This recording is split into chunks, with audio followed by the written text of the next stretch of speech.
अस्सलामुअलैकुम everyone, this is मिशन जवाब Hussain. Welcome back to new vlog शुरू करने से पहले अगर चैनल पर न्यू है तो चैनल को जल्दी जल्दी लाइक करें, सब्सक्राइब करें। आज का व्लॉग बड़ा कमाल का बनने वाला है। उम्मीद है कि आपको वीडियो पसंद आएगी। आज हम आपको घरेलू मसले के बारे में बताएंगे।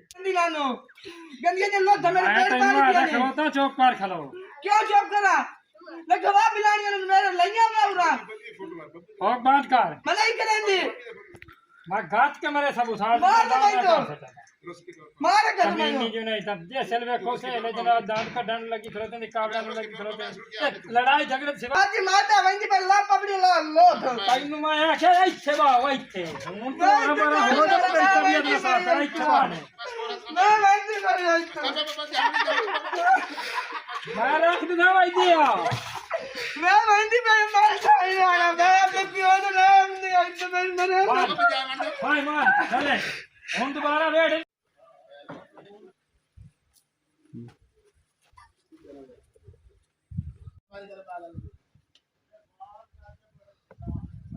अस्सलाम वालेकुम सरदार साहब। वालेकुम अस्सलाम। आ मेरा पुत्र बिस्मिल्लाह खैर हो गए, खैर हो गए, खैर हो बहुत जी बहुत अच्छा तो मेरा कराया ही रिश्ता ठीक है। तो मैंने आख्या दे चा हाँ, मैं दी वाला रिश्ता दे छोड़िया ठीक है। हूं ओदा पोत्र बसाइंदा ने रोजाना दी गारज कुआ की लड़ाई शिकार फजा दी अवाल गल उन्हें मेरे दीन मारने गतिया अच्छा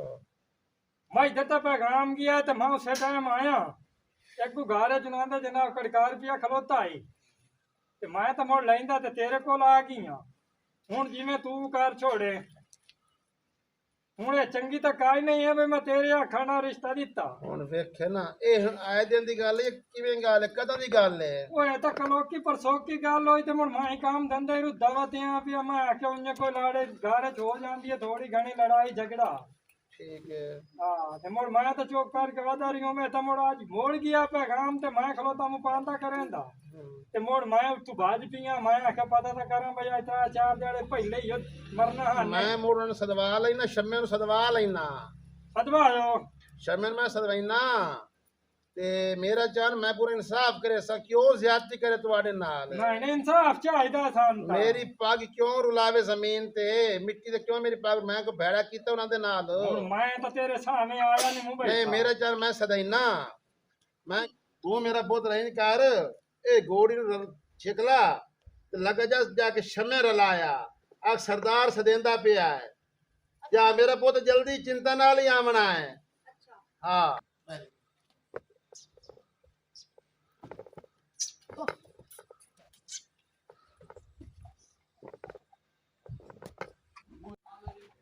अस्सलाम वालेकुम। वालेकुम अस्सलाम। सरदार साहब तो सरेंदे भैन को जरूरी काम आई जी। सरदार नु खैर ते आई अगे ते कदी सु याद कीता। पता नहीं आज मैं ताजा खेने पे घोड़ी जोला तो घोड़ी ते वाइन ते उन सर लाया। सरदार जी मैं उन पैगाम दे आया। अच्छा दे आए पुत्र पे हाँ दिया घोड़ी तक गया हूँ दिया। मिल गया है हां जी। क्या आखे सू उस आखे तू सा चलो ते मैं अमदा पे। आखे सू हां जी। ठीक है मेरे को घोड़ी पान चा ठीक है। ਤੇ ਮੁੜ ਆ ਵਿੰਦਾ ਮੁਕਰਨੇ ਆ ਗੱਲ ਹੁੰਦੇ ਨਾਲ ਉਸ ਕੀ ਆ ਆਵਣਾ ਹੈ ਕਿਉਂ ਉਹ ਵੇਖ ਲਾਵੇਂ ਉਸ ਪਟਾਵਣ ਵਾਲੀ ਗੱਲ ਕਰਨੀ ਹੋਈ ਨਹੀਂ ਇਹ ਭਰੇ ਉਸ ਚੁਕਾਵਣੀ ਹੈ अस्सलाम वालेकुम। ਵਾਲੇਕੁਮ अस्सलाम आओ जी सरदार साहब खैर ते आई अगे कदी ਜੀ याद कीता। ਖੈਰ ਜੀ ਖੈਰ ਜੀ ਖੈਰ ਹੋਵੇ ਖੈਰ ਤੁਹਾਨੂੰ ਇਸ ਗੱਲ ਸਦਵਾਇਆ ਹੈ ਭਈ ਮੈਂ ਕੀਤਾ ਹੀ ਚੰਗਾ अच्छा जी। ਮੈਂ ਕੀਤਾ ਹੀ ਚੰਗਾ ਰਿਸ਼ਤਾ ਕਰਵਾ ਦਿੱਤਾ ਹੁਣ ਉਹ ਮੇਰੇ ਕੋਲ ਆਏ ਬੈਠੇ ਤੁਹਾਡੇ ਸਾਹਮਣੇ ਮੈਂ ਤਾਂ ਮੌਕੇ ਤੇ ਤੁਹਾਨੂੰ ਸਦਵਾ ਲਿਆ ਵੀ ਆਮਨੇ ਸਾਹਮਣੇ ਗੱਲ ਹੋ ਜਾਵੇ ਹੁਣ ਉਹ ਬੱਚੀ ਆਂਦੀ ਏ ਬਈ ਉਹਦਾ ਪਿਓ ਵੀ ਆਂਦਾ ਹੈ ਵੀ ਦਿਹਾੜਾ ਚ ਮਰੇਂਦੇ ਕੁਟੇਂਦੇ ਜਣਕੇਂਦੇ ਤੇ ਛੂਰ ਨਹੀਂ ਵਸੈਂਦਾ ਪਿਆ ਹੁਣ ਮੈਂ ਤੂੰ ਦੱਸ ਹੁਣ ਗੱਲ ਤੇ ਵੱਡੇ ਨਾਲ ਮੈਂ ਕਰਨੀ ਹੈ ਵੀ ਤੂੰ ਹੈਗਾ ਸਮਝਾਵਣਾ ਪੋਤਰ ਨੂੰ ਤੇ ਮੇਰਾ ਪੁੱਤ ਕਿਉਂ ਜ਼ਿਆਦਤੀ ਪੇ ਕਰਨਾ ਹੁਣ ਤਾਂ ਸੱਤਾ ਇਹਨੂੰ ਹੀ ਆਖਣਾ ਵੀ ਨੋਹ ਦੀ ਤੂੰ ਹਿਫਾਜ਼ਤ ਕਰ ਨੋਹ ਦੀ ਇੱਜ਼ਤ ਕਰੇ ਤੇਰੀ ਦੀ मेरे पोते नु आज तक हाथ ही नहीं लाया। ये तो झूठ बोलदा पिया। चिट्टे कूड़े पिया आज चौथी दीवार है पई ते मैं इहो सुनन लगा कोई बंदा गया खलोता यार तेरी धी नु मारे ने काई रान गए खलोते यार तेरी धी नु मारे ने ओ मैं सबर च रही हां मैं आख्या थोड़ी घणी घारे लड़ाई हो जांदी है ਤੇ ਇਹ ਨਾ ਜਨਾਬ ਉਹ ਹੌਲੂ ਕੰਮ ਵਧਾਰੇ ਚ ਹੀ ਰੱਖੀ ਆਏ ਨੂੰ ਮੇਰਾ ਮੈਂ ਪੁੱਤ- ਤਾਂ ਜੱਕਦੀ ਹੋਇਆ ਤੇਰੇ ਕੋਲ ਹੀ ਆਵਣਾ ਚਲੋ ਤੇਰੀ ਧੀ ਕੋਲ ਪੁੱਛ ਰਿਹਾ ਨਾ ਵੀ ਕੀ ਦੱਸੇਂਦੀ ਹਾਂ ਮੇਰਾ ਪੁੱਤ ਪੁੱਛੋ ਜੀ दिन रात मेरी बेइज्जती करन दिन ਅੱਛਾ उस तो बाद जले सारे सामने दोस्त रात को मैंने मरेंदा है पिटेंदा है काम भी मैं सारा कर दिया उस तो बाद मैंने मरेंदा है ਅੱਛਾ ਹੁਣ ਸੁਣ ਲੈ ਨੇ ਹੁਣ ਸੁਣ ਲੈ ਨਾ ਮੇਰੇ ਪੁੱਤ ਤੂੰ ਵੀ ਸੁਣ ਲਓ ਨਾ ਬਈ ਉਹ ਧੀ ਦੇ ਨਾਲ ਦੀ ਪਏ ਵੀ ਮੈਨੂੰ ਮਰਿੰਦੇ ਨੇ ਕੁਟੇਂਦੇ ਨੇ ਨਾ ਉਹ ਖਰਚਾ ਉਸਨੂੰ ਦਿੰਦੇ ਨਾ ਉਸਨੂੰ ਇੱਜ਼ਤ ਦਿੰਦੇ ਪੈਣ ਕੀ ਕਰੀਏ ਦੱਸੋ ਮੈਂ ਕਿਹੜਾ ਭੈੜਾ ਤੁਹਾਡਾ ਕੀਤਾ ਤੇਰਾ ਹੱਕ ਬਣਦਾ ਮੈਂ ਤੁਹਾਨੂੰ ਚੰਗਾ ਖਾਨਦਾਨੀ ਸਮੇਂ ਕੇ ਰਿਸ਼ਤਾ ਕਰਵਾਇਆ ਤੂੰ ਪੁੱਤ ਨੂੰ ਸਮਝਾਇਆ ਨਹੀਂ ਲੜਨ ਸਕਦਾ ਲੱਗਦੇ ਨੇ ਜੇ ਅਸਲ ਸਵਾਣੀ ਮਰੋ ਤਾਂ ਲੜਨ ਲੱਗਦੇ ਨੇ ਚੁੱਪ ਕਰਕੇ ਅੰਦਰੋਂ ਬਾਹਰ ਵਾਗ ਵੈਂਦਾ ਘਰ ਹੀ ਛੋੜ ਦਿੰਦਾ सरदार साहब अगर मैं पता होंदा तो इन ना आना तो मैं तुम्हारे कोल कोई ना ही आवां ਉਹ ਕਿਉਂ ਬਈ ਤੂੰ ਕੋਈ ਉਲਟ ਨਾ ਜਾਵਣਾ पहली गल ये है कि अगर मेरा पुत्र ਹਾਂ मेरी नौं नूं मरेंदा है तेरा हक बनदा पहले आपने प्यो नूं दस ਉਹ ਹੁਣ ਕਿਵੇਂ ਨਿੱਕੀ ਨਿੱਕੀ ਗੱਲ ਉਹ ਤੈਨੂੰ ਦੱਸੀ ਰੱਖੇ ਉਹ ਤੈਨੂੰ ਘਰ ਦੇ ਵਿੱਚ ਤੈਨੂੰ ਲੜਾਈ ਝਗੜੇ ਦਾ ਸਵਾਣੀ ਤੇ ਮੂੰਹ ਮਰੋੜੇ ਦਾ ਉਰਾ ਭਰਾ ਘਰ ਵਾਲੇ ਦਾ ਪਤਾ ਲੱਗਦਾ ਪੁੱਤਰ ਦਾ ਬਈ ਇਹ ਕਿਉਂ ਮੂੰਹ ਮਰੋੜੀ ਵਧੇ ਨੇ ਇੱਕ ਦੂਜੇ ਦਾ ਮੇਰਾ ਪੁੱਤਰ ਗੱਲ ਇਹ ਬਣਦੀ ਏ ਤੁਸੀਂ ਸੁਣਨਾ ਮੇਰਾ ਚੰਨ ਤੂੰ ਵੀ ਗੱਲ ਗੌਰ ਨਾਲ ਸੁਣ ਹੁਣ ਸਹੁਰਾ ਕੋਲ ਬੈਠਾ ਨੋ ਸੁਣਦੀ ਬੈਠੀ ਏ ਉਹ ਪਿਆਦਾ ਮੇਰਾ ਪੁੱਤਰ ਕੁਝ ਨਹੀਂ ਆਂਦਾ ਉਹ ਆਂਦੀ ਮੈਨੂੰ ਮਰੇਂਦਾ ਕੁੱਟੇਂਦਾ ਸਾਰਾ ਕੁਝ ਮੇਰਾ ਪੁੱਤ ਤੂੰ ਮੈਨੂੰ ਗੱਲ ਨੂੰ ਗੌਰ ਨਾਲ ਸੁਣ ਲੈ ਤੇਰਾ ਹੱਕ ਬਣਦਾ ਹੈ ਤੂੰ ਪੁੱਤ ਜਾ ਕੇ ਸਮਝਾ ਭਾਈ ਇਹ ਗੱਲ ਏ ਹੁਣ ਤਾਂ ਤੁਸੀਂ ਤੂੰ ਗੱਲਾਂ ਪੈ ਕਰੇਂਦੇ ਹੋ ਭਾਈ ਸਾਡੀ ਭਰੇ ਬਣਾਈ ਬੈਠੇ ਤੁਸੀਂ ਤੂੰ ਗੱਲ ਪੈ ਮੈਂ ਤਾਂ ਕਰੇਂਦੇ ਭਰੇ ਹੋ ਕੋਈ ਨਾ ਬਣਾਈ ਬੈਠਾ ਵਾਂ, ਮੈਂ ਤਾਂ 4 ਦਿਹਾੜੇ ਆਸਰਾ ਨਹੀਂ ਕੀਤਾ ਅੱਛਾ ਭਾਈ ਲੜਾਈ ਝਗੜਾ ਘਰ ਦੇ ਵਿੱਚ ਥੋੜਾ ਘਣਾ ਹੋ ਜਾਂਦਾ ਤੇ ਮੈਂ ਤਾਂ ਚੁੱਪ ਕਰਕੇ ਨਹੀਂ ਵਧਾ ਰਹੀ ਉਹ ਮੈਂ ਤਾਂ ਅੱਜ ਇਹ ਪੈਗਾਮ ਮਿਲਿਆ ਬਈ ਸਹੁਰਾ ਉਹਦਾ ਘਰ ਕੋਈ ਨਹੀਂ ਹੈ ਪੀਆ ਛੁਆਰ ਦਾ ਪਿਓ ਤੇ ਉਹ ਤੇਰੀ ਧੀ ਨੂੰ ਮਾਰਿਆ ਤੇ ਬੜਾ ਮਾਰਿਆ ਹੁਣ ਤੂੰ ਬਾਜ ਵੀ ਇਹ ਹਾਲਾਤ ਮੇਰੇ ਕੱਪੜੇ ਹੁਣ ਮੇਰੀ- ਮੈਂ ਤਾਂ ਮੇਰੀ ਪਾਉਂਦਾ ਹੀ ਖਲਾ ਮੇਰੀ ਗੱਲ ਸੁਣ ਹੁਣ ਮੇਰੀ ਤੂੰ ਗੱਲ ਸੁਣੇ ਨਾ ਮੈਂ ਹੁਣ ਤੇਰੇ ਸਾਹਮਣੇ ਸਦਵਾਈ ਬੈਠਾ ਗੱਲ ਮੈਂ ਸਾਰੀ ਕੀਤੀ ਬੈਠਾ ਭਾਈ ਇਹਦਾ ਪੁੱਤਰ ਇਨਸਾਨ ਬਣਦਾ ਹੈ ਹਾਂ ਇਹ ਕਹਿਣਾ ਸਮਝਾ ਸਕਦਾ ਹਾਂ ਤਾਂ ਮੇਰੇ ਵੱਲੋਂ ਕੋਈ ਇਨਕਾਰੀ ਨਹੀਂ ਮੈਂ ਤੇ ਹੈ ਨਾ ਘਰ ਵਾਸਤੇ ਸੋਹਣੇ ਲੱਗਦੇ ਸੁਣ ਲੈ ਲੇਕਿਨ ਇੱਕ ਤੂੰ ਵੀ ਸੁਣ ਲਾ ਤੂੰ ਵੀ ਸੁਣ ਲਾ ਸਰਦਾਰ ਦੀ ਗੱਲ ਕੰਮ ਸੀ ਹੋਈ ਉਹ ਮੇਰਾ ਪੁੱਤ ਧੀਆਂ ਦੇ ਸਿਰ ਨੀਵੇਂ ਹੁੰਦੇ ਨਾ सरदार साहब ਤੁਸੀਂ ਉਹ ਸਾਡੇ ਸਰ ਦਾ ਤਾਜ ਠੀਕ ਹੈ ਮੇਰੇ ਹੁੰਦੇ ਮੇਰੇ ਪੁੱਤਰ ਮੇਰੀ ਨੌਂ ਨੂੰ ਕੋਈ ਨਹੀਂ ਮਾਰਿਆ ਬਾਕੀ ਮੈਂ ਪੁੱਤਰ ਜਾਂਦਾ ਉਹਦੇ ਕੋਲ ਮੈਂ ਪੁੱਛਦਾ ਕਿਆ ਮਾਰਨਾ ਤੇਰੇ ਸਾਹਮਣੇ ਕਿਆ ਮਾਰਨਾ ਉਹ ਤਾਂ ਪਿਟੇਂਦੀ ਬੈਠੀ ਹੈ ਬਈ ਜਿਸਲੇ ਸਾਂਝ ਜਾਂਦੀ ਤਾਂ ਵਗ ਜਾਂਦੇ ਮੈਂ ਕਲੀ ਕੁੱਟੀ ਫਾਟੀ ਕੁੱਟੀ ਖਲੋਤਾ ਹੈ बेइज्जती करन दिल में बैठे सारे बार मैंने पीछे बेइज्जती करन मैं काम में करनी है उसकी खिदमत करनी है जो काम आके मैं करनी है ताई मेरे मरेंदे मेरी बेइज्जती करन कोई आ जाए वो मेरी बेइज्जती कर लेंगे ਤੁਹਾਡੇ ਵੇਖਣ ਤੁਹਾਡੀ ਗਰਦਨ ਮੇਰਾ ਪੁੱਤ ਸਰੀਆ ਹੈ ਤੂੰ ਸੌਰ ਕੇ ਆਂਦਾ ਬੈਠਾ ਵੀ ਨੰਦ ਹੁੰਦੇ ਮੈਂ ਨਹੀਂ ਆਵਣਾ ਤੂੰ ਆਂਦਾ ਵੀ ਨੰਦ ਹੁੰਦੇ ਨਹੀਂ ਆਵਣਾ ਜੇ ਤੂੰ ਇਹ ਸੁਝੇ ਤੇ ਤੇਰਾ ਪੁੱਤ ਕੀ ਸੁਝੰਦੋ ਸੀ ਉਹਨੇ ਤਾਂ ਅੱਲਾ ਵਾਸਤੇ ਰਿਸ਼ਤਾ ਕਰਵਾਇਆ ਮੈਂ ਤਾਂ ਸਿਰ ਨੀਵਾ ਕਰਕੇ ਤੇਰੇ ਬੂਹੇ ਤੇ ਮੈਂ ਤਾਂ ਵਸਾਵਣ ਵਾਲੀ ਗੱਲ ਕਰੇਂਦਾ ਚਲੋ ਠੀਕ ਹੈ ਮੇਰੇ ਪੁੱਤ ਮੈਂ ਇਹ ਜਾਂਦਾ ਹੈ ਇਹ ਪੁੱਤ ਨੂੰ ਗੱਲ ਕਰੇਂਦਾ ਹੈ सारे काम एक को एक तक तुझे सदाया तो तू आके आकल करेंगे तो तमीज को नहीं बंदे बेवकूफ है ਦੇਖੋ ਰੇ ਮੇਰਾ ਪੁੱਤਰ ਅੱਜ ਕੋ ਭਲੇ ਦਾ ਜ਼ਮਾਨਾ ਹੈ हां जी ਅੱਜ ਮੇਰੇ ਕੋਲ ਭਲੇ ਦਾ ਜ਼ਮਾਨਾ ਹੈ ਮੈਂ ਸਦਵਾਇਆ ਉਹਨੂੰ ਮੈਂ ਗੱਲ ਕੀਤੀ ਹੈ ਉਹ ਆਂਦਾ ਨਹੀਂ ਮੇਰਾ ਪੁੱਤ ਮਰੇਂਦਾ ਵੀ ਨਹੀਂ ਉਹ ਵੀ ਆਕੜ ਹੁਣ ਉਹ ਤਾਂ ਗਵਾਹੀਆਂ ਦੇਂਦਾ ਖਲੋਤਾ ਬਈ ਪੁੱਤ ਨੂੰ ਮਿਲ ਪਈ ਨੇ ਪੁੱਤ ਨਾਲ ਕੇ ਗੱਲ ਕਰ हां जी ਪੁੱਤ ਨੂੰ ਗੱਲ ਕੀ ਪੈ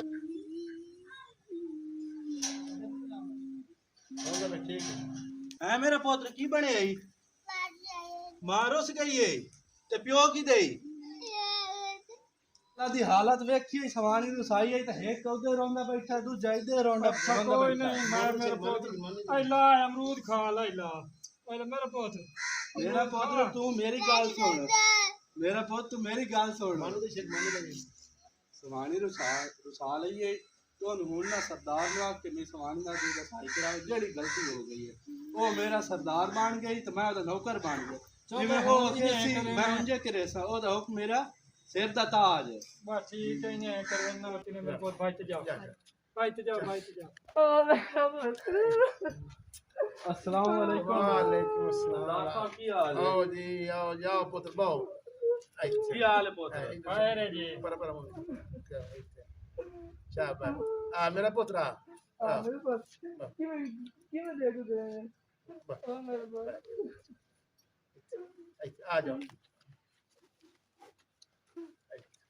दीवानी ਮੁਖਤਾਰ ਜੀ ਮੇਰਾ ਸਰਦਾਰ ਹੁਣ ਆ ਗਏ ਨਹੀਂ ਬੱਚੇ ਤੇ ਰੋਂਦੇ ਪਏ ਜੀ ਆ ਬੱਚੇ ਕਿਹੜੇ ਵੇਖ ਕੇ ਸਿੱਖਦੇ ਪਏ ਭੱਜ ਕੇ ਜਾ ਕੇ ਮਾਂ ਦੇ ਗੱਲ ਲੱਗੇ ਹੈ ਬਿਲਕੁਲ ਲੱਗਦੇ ਪਏ ਹੁਣ ਬੱਚੇ ਦੇ ਤੇ ਵੇਖੀ ਤੇ ਮੇਰੀ ਲਾਜੀ ਵੇਖੀ ਹੁਣ ਤੂੰ ਮੇਰੀ ਪਗੜੀ ਹੁਣ ਵੇਖੀ ਮੈਂ ਸਨਿਆ ਗਲਿਆ ਮੈਂ ਫੋਨ ਕੀਤਾ ਉਹ ਲੈ ਕੇ ਆ ਗਏ ਜੀ ਆ ਲੈ ਕੇ ਆਏ ਬੈਠੇ ਨੇ। ਬੱਚੇ ਭਾਜ ਕੇ ਜਾ ਕੇ ਵੇਖ ਲੈ ਮੇਰਾ ਚੰਨ ਵੇਖਣਾ ਕਿਹੜੇ ਰੋਂਦੇ ਬੈਠੇ ਤੇ ਭਾਜ ਕੇ ਮਾਰ ਜਾ ਕੇ ਜੱਫੀ ਪਈ ਹੈ ਮੇਰਾ ਚੰਨ ਹੁਣ ਤੂੰ ਸਿਆਣਾ ਬਣੇ ਹੁਣ ਬਾਲਾ ਦੇ ਧਿਆਨ ਕਰੀ ਬਾਲਾ ਦੀ ਖਾਤਰ बीवी की इज्जत की कर मेरी लाज रखी घर वस्ते सोने लगते नहीं घर वस्ते हुन वेख ले हुन पकावने ले कोई नहीं बच्चे की तो भुखे उन्होंने नवाया किसे ना किसे धुआया उन्होंने शक्ल तो देखो हां